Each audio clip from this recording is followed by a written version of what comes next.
Hello' everyone, আশা কৰোঁ সকলো ভালে আছে। তো আজিৰ দিনটো ষ্টাৰ্ট কৰিছোঁ বৰা চাউলৰ জলপান আৰু নাৰিকলেৰে। খাবলৈ পিছে বৰ টেষ্টি আছিল।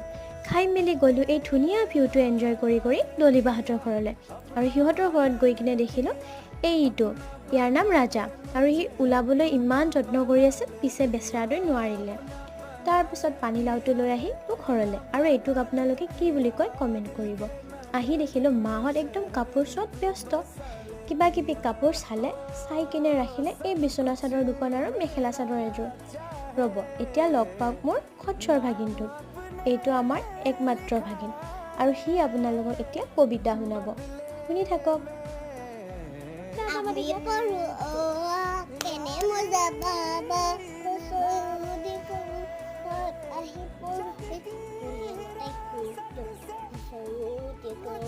বাৰু আজিলৈ আহিছোঁ দেই।